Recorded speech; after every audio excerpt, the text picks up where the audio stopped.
Yo, what's up, guys? It's CJ. I'm here with Mike and Richard. We're going to bring another episode of Superhero Sundays. We're going to get into Loki. Before we get into all that, spoiler alerts. If you haven't watched this show, go watch it.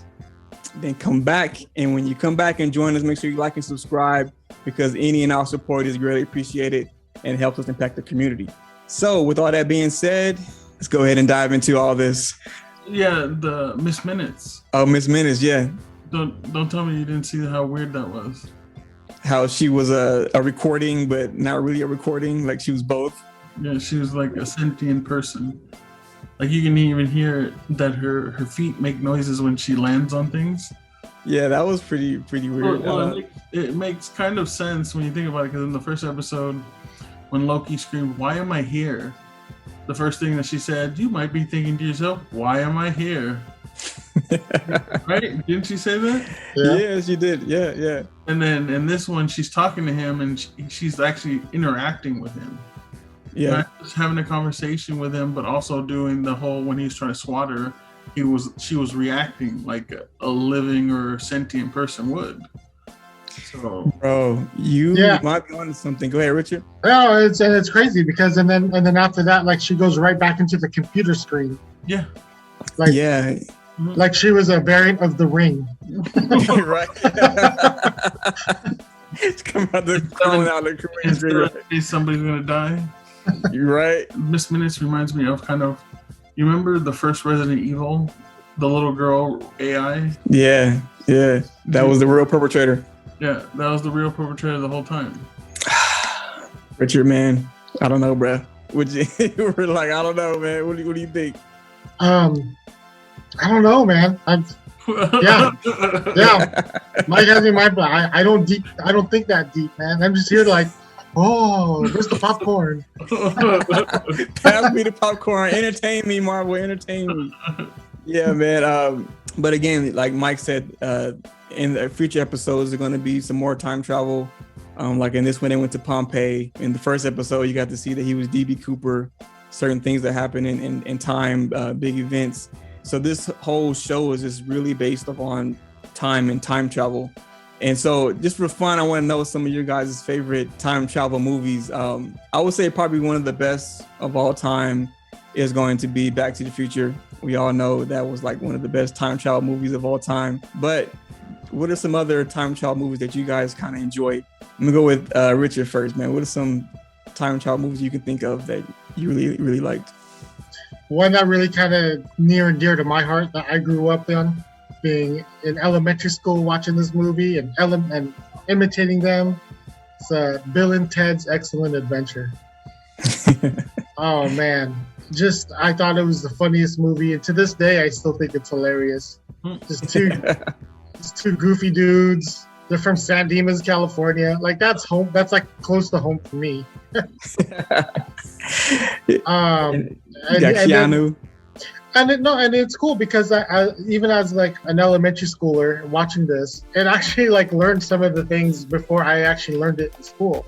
Like I never knew who Joan of Arc was until like high school, and so when I heard of Joan of Arc, I immediately thought of Bill and Ted's Excellent Adventure. You know, Bill and Ted educated you, bro. Yeah, man. Did you actually see the new one, the one that came out last year? Not as last year. No, I haven't seen it yet. But I need to just so I can complete the series. Yeah.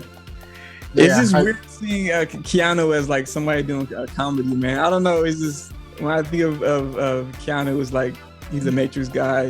But that's the funny thing because Bill and Ted's is so close to me in my heart that Keanu Reeves as Theodore Logan in that movie.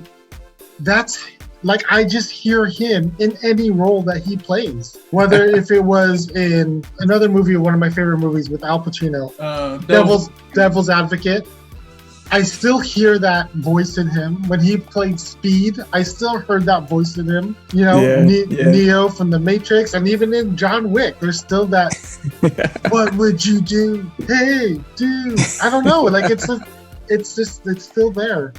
I watched Bill and Ted, but it wasn't like a memorable movie for me. The first movie that introduced me to Keanu was Speed. So whenever I think of Keanu, it's like I think of an action hero. You know, someone is going to save the day, which he did in Bill and Ted too, but not in a comedy style. So I don't know, but I got to revisit Bill and Ted. I haven't seen it in years, long time, man. Hey, I haven't seen it in years myself, but I'm just, it's all just coming back to me as I'm talking about it. You know. What about you, Mr. Diaz? What's some of your favorite time travel movies that you really, really enjoyed? I mean, I really enjoyed Teenage Mutant Ninja Turtles, Turtles in Time. So Yeah.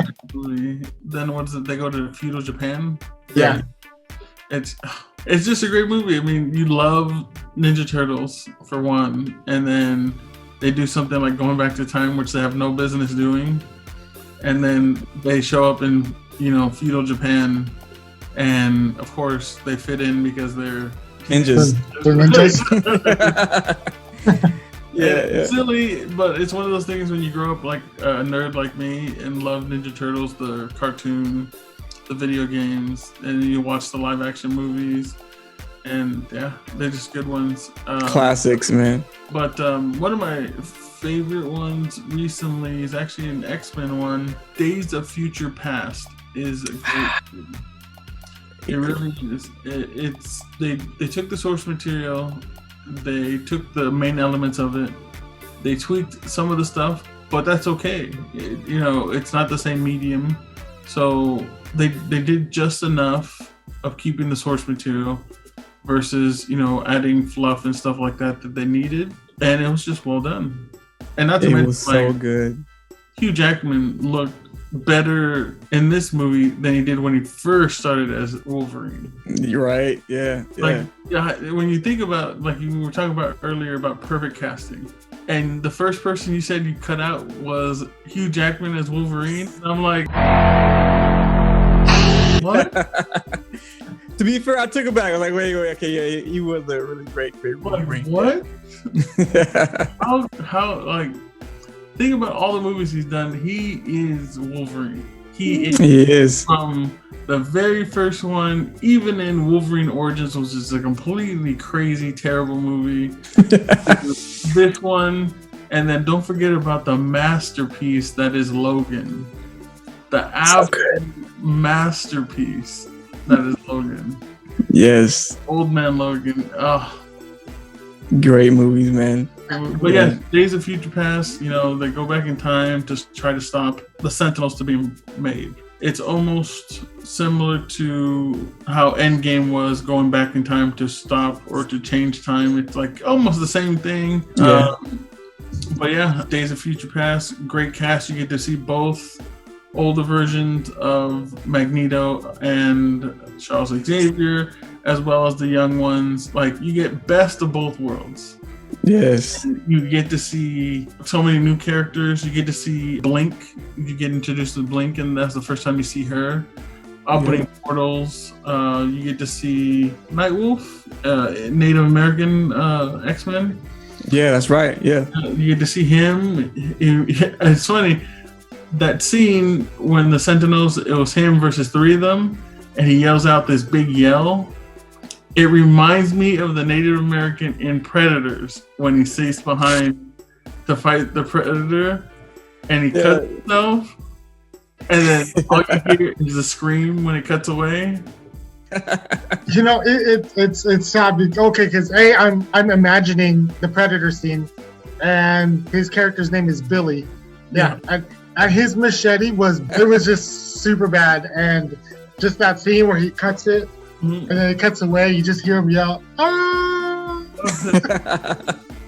That was a good reference. I didn't even think about that. That's pretty good. Yeah, Days of Future Past, man. That one and First Class were the best X-Men movies out of the whole saga. Great movie. But Days of Future Past is probably my favorite. I can watch that over and over and over again, man. Like I said, you get to see the original, you know, casted Xavier and Magneto, which again, two other perfect casted characters. Like, yeah, you really think about like Marvel as a whole, not just in Disney, but even in Fox did some amazing casting with Charles Xavier and Magneto. Yeah. Wolverine was perfectly casted. I think all the X-Men were really casted pretty well. I think there's nothing that just like stands out. That was like that guy from Frasier, right? Beast. Yeah.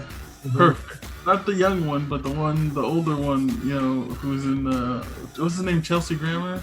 Yeah. Because he sounds so smart, like normally. Yeah, and right. And he's big. Yeah. And he's big. Yeah.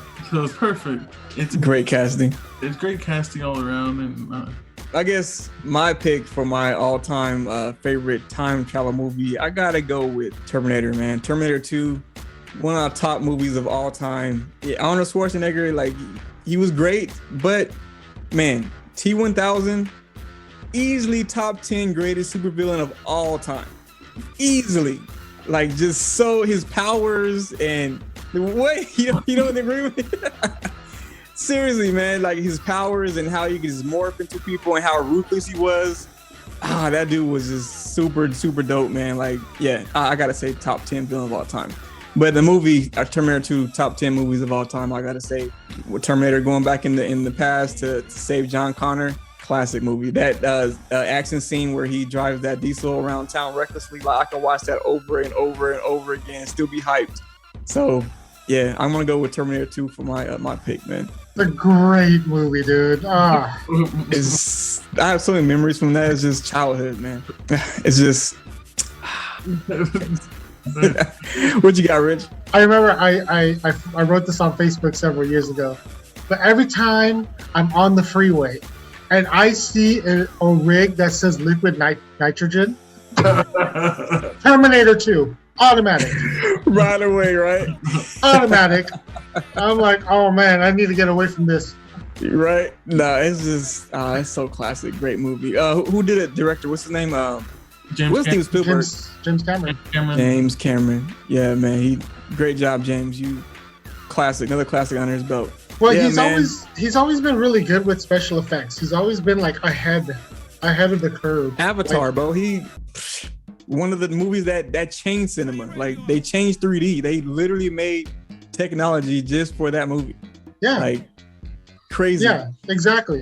Now, going back to like the Terminator thing, I mean, having the idea of having the villain be liquid metal, I mean, that went back to a movie he did called The Abyss back in the late 80s, where they had this small scene of like an alien water thing just kind of like roam around the vessel, the underwater vessel. And it kind of just stemmed from that. So taking that and then just make it into like a whole villain in itself, and the fun things that he was able to, creative things that he was able to do. Like, I just remember, he's flying the helicopter.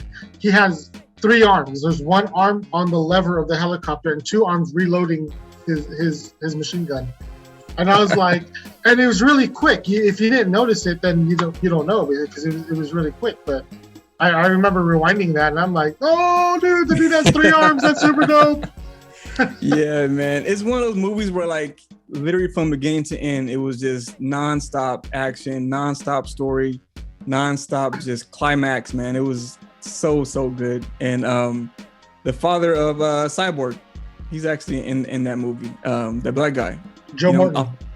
Is that his name? Joe Morton. Yeah, the actor. He's in that movie as well. So he's the president of Cyberdyne, bro. Yeah, great movie, classic. So audience out there, any other time travel movies that you can think of, let us know down in the comments. I want to hear your thoughts. Again, on this show, we recognize real life heroes, and for this episode, we're going to recognize an RT in a Ventura hospital named Sean. Sean has worked as a respiratory therapist for 5 years. He got inspired to go into the medical field after volunteering at hospitals, and respiratory was something that he was naturally drawn to, due to the fact that his sister and his dad both have asthma. His sister was once intubated because of asthma, so he is personally seeing the great work that RTs do. Sean was an RT during the pandemic. He said it was very stressful, and sometimes he had to work 6 nights a week. He said it was sad seeing everyone sick or losing their lives. Sean is engaged to his fiancée Jo, and they have a cute dog named Misa. So Sean, thank you, man. You're an RT. You help people breathe. We needed you during the pandemic. Thank you for working so hard. You're an inspiration, man. You're a real hero. Thank you. That's going to conclude another episode of Superhero Sundays. Don't forget to tune in next week. We'll get into some more crazy topics. Tune in next week. Thanks for watching. God bless. Peace out.